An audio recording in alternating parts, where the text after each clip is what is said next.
Olá pessoal, sejam muito bem-vindos. Agora no nosso VascCast aqui dentro do CISP 2026. A gente está com o ilustre Dr. Marcos Cury, atual diretor científico da SBA-CV aqui Regional São Paulo, para discutir um tema muito interessante sobre aneurismas e endoliques. E seja muito bem-vindo, Dr. Marcos. Obrigado pelo convite.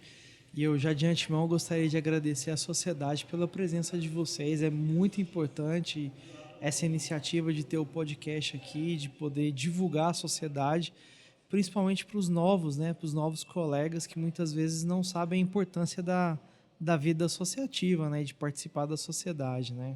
Então, obrigado mais uma vez. Nós é que agradecemos, é um prazer enorme estar aqui e realmente a gente espera que de fato a gente consiga contribuir para que cada vez mais, principalmente os jovens vasculares, né, entrem para a sociedade. Não só os jovens, mas é que a gente sabe que esses é que a gente tem que puxar para entender mais a importância, né, da sociedade.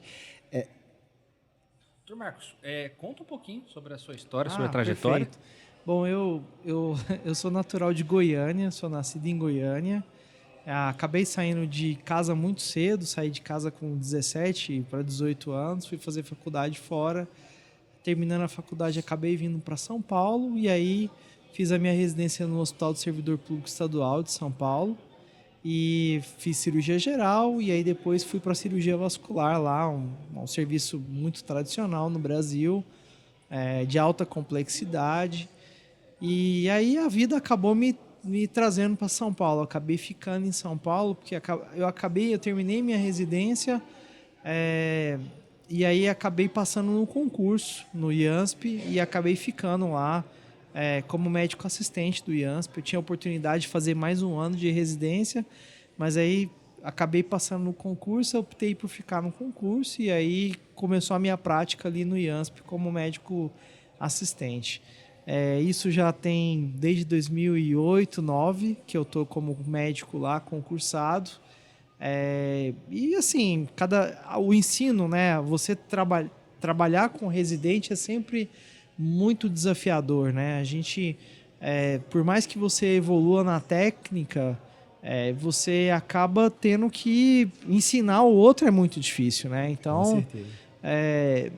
Não difícil por uma limitação da pessoa, mas difícil porque você tem que passar conceitos e uma série de coisas que são essenciais na formação do cirurgião vascular. Então, acho que o serviço, por ser um serviço bem tradicional, a gente preza muito pela excelência na formação. Então, acho que isso é uma coisa que a gente não pode esquecer, né, em relação à formação. E aí, ali no IANSP, eu comecei minha atividade, aí passado mais ou menos uns 3 anos que eu era médico assistente, eu recebi um convite para fazer o doutorado no HC. Eu fiz o doutorado no Hospital das Clínicas, né, da Faculdade de Medicina da USP, onde a minha linha de pesquisa foi sobre principalmente a morfologia da placa carotídea, um território que é muito amplo também, uma doença extremamente prevalente na nossa população. E aí eu concluí meu doutorado e aí minha vida que segue, né? Eu casei com a Maísa Cury, uma colega cirurgião vascular. A gente trabalha aqui juntos, a gente tem um consultório juntos. Ela foi minha aluna na residência e virou minha esposa. Então a gente construiu uma trajetória juntos aqui em São Paulo. E aí a gente acabou tendo filhos e acabou ficando em São Paulo. Essa é mais ou menos o resumo da minha vida, da minha trajetória aqui de São Paulo. Não, legal. E assim, a gente sabe que você é uma referência, principalmente na parte de endovascular aí, né? A gente queria conversar um pouquinho sobre a parte de endolix, né? Da abordagem desses casos. Primeiro, assim, eu gosto sempre de, quando a gente vai entrar num assunto, assim, de começar do mais básico. Quais são, assim, os endolix que realmente precisam ser tratados? Depois a gente vai entrando em mais detalhes. Perfeito, Christian. Acho que isso é importante a gente falar, né? Eu acho que a gente puxando um pouco para esse tema, durante a minha atuação ali no IANSP, eu gostei de um território que muitos não gostam, que é o território das embolizações, né?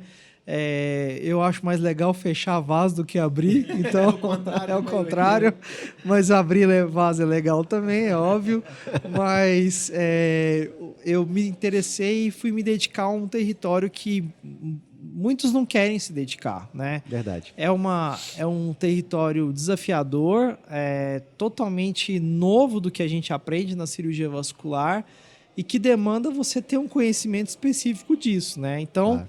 se a gente está falando de endolíquido, a gente tem que pensar também nas embolizações, mas começando desde o básico, né? Isso a gente sabe que o endolíquido são os vazamentos após o uso de uma endoprótese, né? Na minha atuação do dia a dia, eu me dedico muito ao tratamento do aneurisma de aorta complexo e as embolizações. São os meus dois principais focos hoje de tratamento, né, de dedicação. Os dois endolíquidos mais importantes que a gente tem que reconhecer e tratar precocemente é o endolíquido tipo 1A, que é o vazamento proximal, o 1B, que é o vazamento distal, e outro endolíquido que é muito importante a gente reconhecer e tratar precocemente é o endolíquido tipo 3, né? Que ocorre muitas vezes por desconexão da endoprótese. Então, eu acho que esses dois eu pontuaria como os mais importantes, né? Os endolíquidos são tão importantes na nossa prática porque, querendo ou não, é uma, entre aspas, doença que a gente produz, né? Que para todos que estão familiarizados com o uso das endopróteses, a gente sabe que tem uma classificação hoje de endolíquido super extensa, né? Que classifica endolíquido tipo 1A, 1B, 1C. Então a gente tem uma classificação bem extensa que contempla principalmente os endolíquidos relacionados, por exemplo, às endopróteses customizadas, as fenestradas e as ramificadas, né?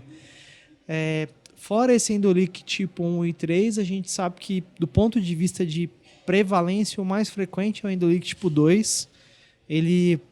Nós temos um trabalho do IANSP publicado há mais ou menos uns 3 anos agora, onde a gente identificou que na nossa amostra de pacientes lá do IANSP, a gente teve uma incidência global de endolíquido tipo 2 que beira os 25%. O que está bem próximo da literatura realmente, então é uma prevalência alta, mas num endolíquido que tem uma evolução muito favorável, né? A gente sabe que a minoria dos pacientes a gente vai precisar fazer o tratamento. E aí, pensando em tratamento, eu acho que talvez o endolíquido tipo 2 ele acaba sendo muitas vezes o mais desafiador, porque envolve técnicas avançadas de navegação em microvasos e aí as embolizações propriamente ditas. Perfeito. O endolíquido tipo 2 tem até aquela questão, né? Que muitas vezes é importante também avaliar na angiotomografia se há uma confusão, porque pode ser, não sei quantos, existe uma porcentagem de endolíquido tipo 2 na angiotomografia, que numa angiografia são descobertos que na verdade são endolíquidos tipo 1. Sim. O principal fator que a gente precisa quando está diante de um paciente que tem um endolíquido tipo 2, assim, precisa esclarecer, né, para os mais novos que endolíquido tipo 2 dificilmente pressuriza um saco aneurismático e leva um saco aneurismático a dilatar e romper, né? Nós temos aí vários trabalhos na literatura que respaldam isso que eu estou dizendo e alguns grupos que nunca fazem qualquer tipo de intervenção no endolíquido tipo 2 por realmente não acreditarem de que ele vai ter força para pressurizar e romper um aneurisma. Se a gente analisar do ponto de vista assim, de como que a fisiopatologia da rotura, muitas vezes esse endolíquido ele vai dilatando a aorta e aí o colo também vai dilatando e aí o que acontece na verdade não é endolíquido tipo 2 romper, é essa prótese desgarrar da sua parte proximal e aí o paciente romper por um endolíquido tipo 1A. Então, eu acho que essa diferença a gente precisa estabelecer. De fato, eu acho que os pacientes que você tem a suspeita de endolíquido tipo 2, e aí o paciente está pressurizando, ou seja, está aumentando o saco aneurismático, eu acho que você tem que olhar com muito cuidado se não está tendo um endolíquido tipo 1A. E aí eu acho que eu vou pontuar principalmente um exame que hoje ele está, assim, não é uma realidade ainda, mas está ficando cada vez mais frequente o uso, e é um exame que eu sou fã, que eu acho que realmente a gente precisa avançar e fazer, é a ultrassonografia aprimorada com as microbolhas, que isso é realmente um ganho muito grande. A gente consegue, com um alto grau de sensibilidade, diferenciar os endolíquidos, mesmo um A de baixo fluxo, dos endolíquidos tipo 2 usando esse método. Eu pontuaria que talvez, antes de fazer uma angiografia e dar um diagnóstico intraoperatório, que você faça a microbolha para poder definir realmente o que está acontecendo. Eu acho que o ultrassom com microbolhas ele trouxe uma gigantesca vantagem nessa identificação mesmo, né? Porque ele consegue ver no detalhe, às vezes fluxos muito lentos. Muito lentos, com certeza. E assim, até assim, é claro que tem toda uma dificuldade técnica, assim, tem que ter um examinador bem experiente para isso, mas como é um exame dinâmico ali, é quase que uma angiografia, Sim, né? Você sim. tá vendo... O que eu percebo também, Christian, é que as pessoas elas confundem, acham que o Endolic tipo 1A é aquele que você vai injetar e que vai vir aquele baita daquele fluxo que vai perfundir todo o saco aneurismático. Mas o que a gente sabe é que existem Endolics 1A mesmo, posicionais, de acordo com a posição do paciente, e existem Endolics tipo 1A de baixo fluxo. Então, às vezes, aquele paciente que você faz a tomografia e vê que na parte proximal de selamento já tem muito trombo, por exemplo, esse é um doente que você tem que olhar com um pouco mais de cuidado, porque pode ser que ele esteja vazando realmente proximal. E isso é um detalhe técnico que a gente tem visto com uma certa frequência. Interessante. É. E dentro dos Endolics tipo 2, a gente, né, como você bem pontuou, a grande maioria acaba sendo autolimitado. Quando que na sua prática você acaba indicando uma intervenção num Endolic tipo 2? Então, o primeiro ponto a gente já comentou, né, que é primeiro descartar realmente que não é um Endolic maligno, que eu gosto de falar, né, que é o 1 e o 3. Esse é um Endolic benigno, o tipo 2 na maioria das vezes. E aí a conduta em relação a ele já está muito também bem estabelecida na literatura. São os pacientes com aumento do saco aneurismático, né, superior a 0,5 centímetro no acompanhamento em 6 meses. Né? Então, esse paciente ele merece uma atenção e aí um procedimento muitas vezes de embolização. E aí das embolizações a gente tem várias técnicas, né? Aí cada um vai ter uma adesão ou preferência por outra. Talvez o Endolic mais comum do 2 é o posterior, através da artéria iliolombar, né? Então, a artéria iliolombar, ela geralmente é um ramo muito precoce da ilíaca interna. Muitas vezes ela sai antes dos troncos anterior e posterior da hipogástrica, né? Da ilíaca interna. E ela tem uma ascensão e ela se comunica com uma artéria lombar. Existem alguns estudos anatômicos mostrando, por exemplo, que as artérias lombares de pedículo único, aquelas que entram direto na aorta e você tem duas saídas, elas teriam uma incidência maior de Endolic tipo 2. Isso eu não sei te pontuar se realmente é a rotina, mas a gente vê isso com uma certa frequência.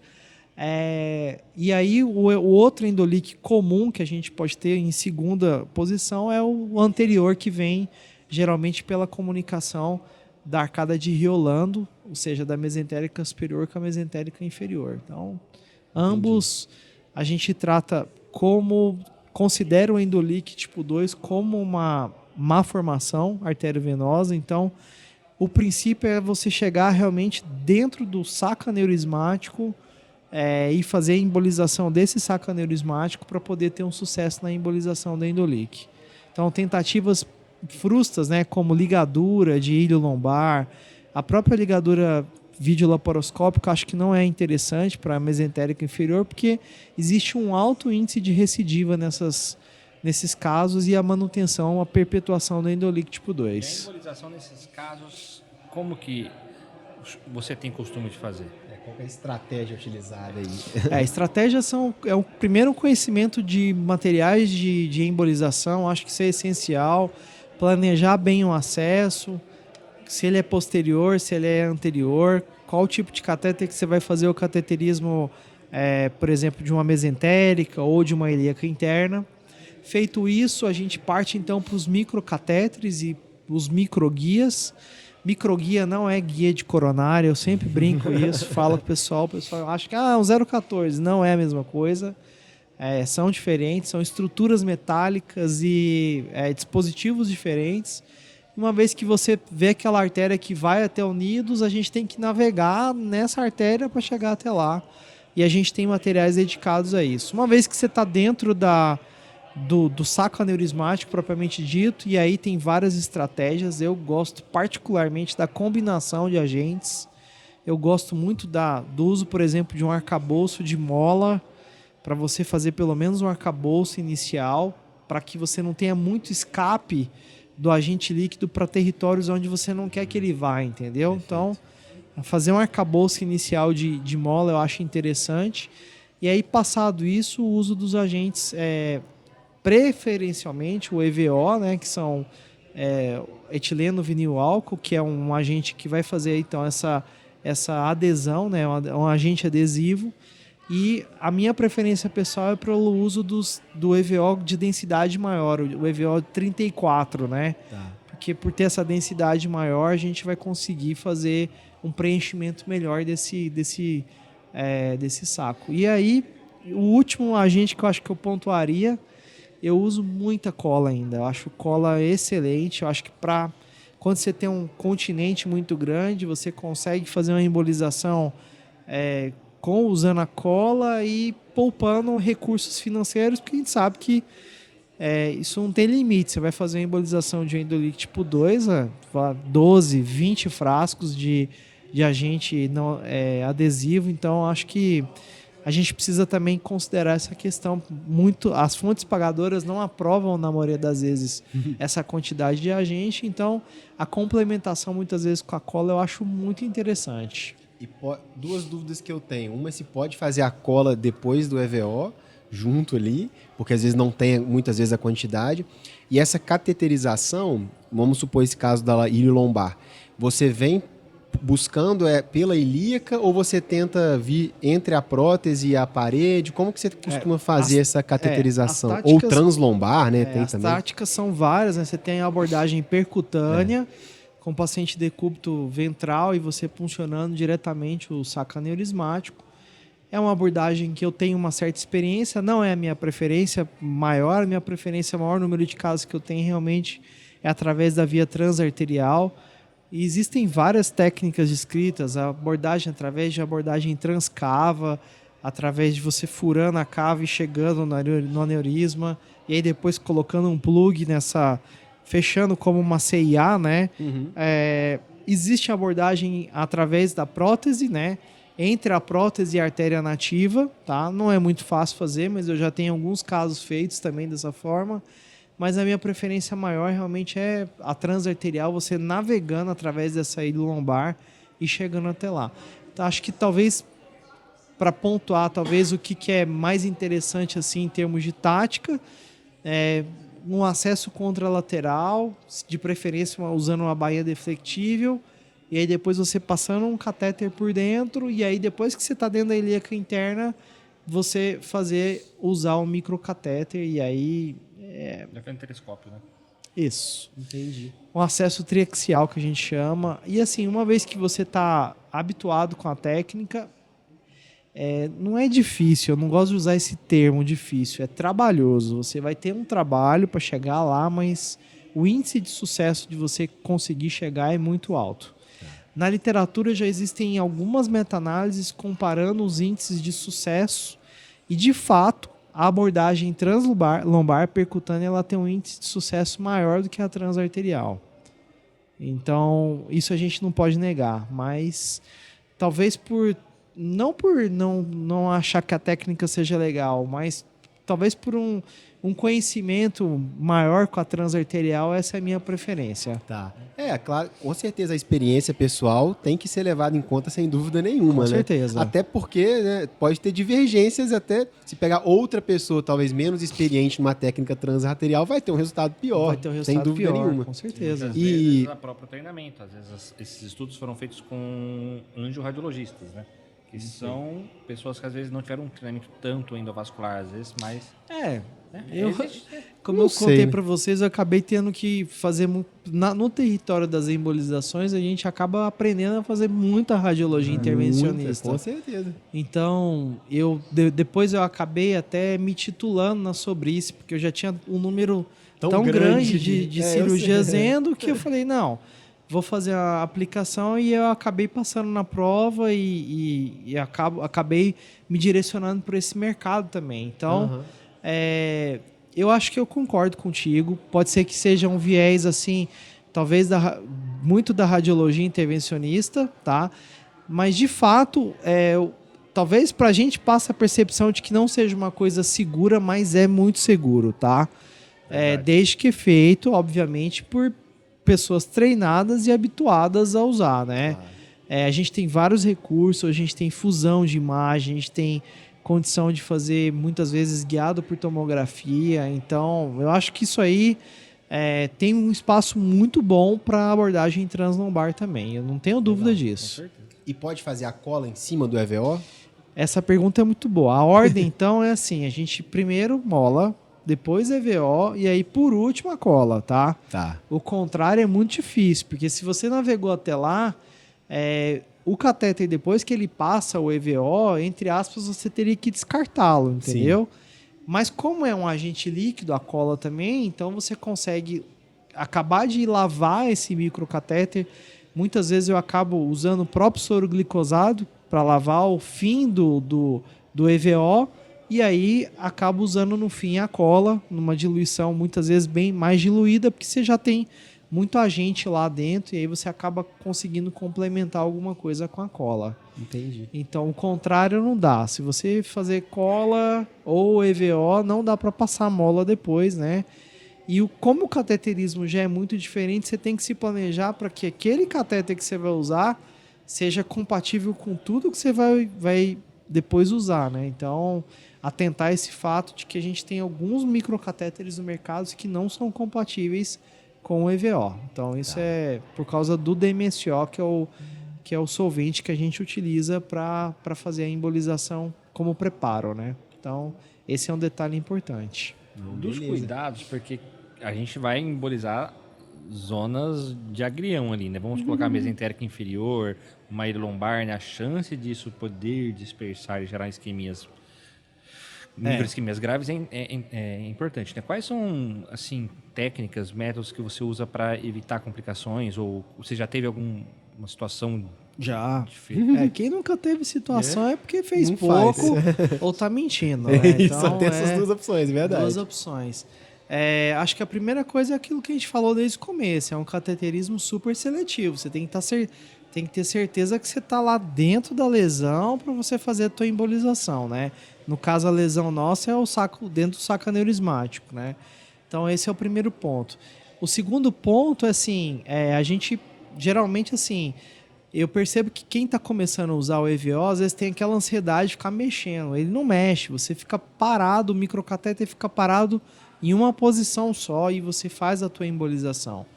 E aí é interessante que você faça a embolização em vários momentos que você mude a incidência da tua ampola para poder perceber se você não está tendo, por exemplo, a migração desse EVO para outras estruturas aonde você não quer que vá, entendeu? Então, eu já tive uma isquemia de caldequina fazendo a embolização de endolíquido tipo 2, tá? Então, saiu um pouquinho lá, entrou numa artéria radicular lá e fez uma isquemia de caldequina que foi recuperado depois, mas é uma complicação e eu pontuo como uma complicação grave. Então, esse cuidado a gente precisa realmente ter. Então, saber ficar girando a angiografia, olha, tá indo para uma artéria aqui que tá indo muito no centro, lá perto da coluna, para um pouquinho. O EVO te dá essa possibilidade de parar, pensar, tá indo para o lugar onde eu preciso, continuar, não tá indo para o lugar onde eu preciso, para de injetar e vai para, volta depois de novo. Então, esses são alguns cuidados que a gente realmente precisa ter. Muito bom, legal. Muito legal. Tem algum outro erro comum que você gostaria de alertar as pessoas que estão começando a se aventurar ou as principais dificuldades técnicas, assim, além dessas que você já pontuou várias aqui, muito legais, inclusive? Acho que o principal, Christian, é principalmente assim, reforçar a indicação, pensar que realmente é um procedimento que é complexo, que pode ter complicações, como a gente conversou agora. Então, primeiro, saber que realmente é a indicação. Olha, eu vou indicar para essas situações aqui, né? E aí, depois, conhecer os materiais, estudar a embolização, conhecer os materiais e não ter vergonha de pedir ajuda, né? Isso acho que é essencial. Não tem experiência com a...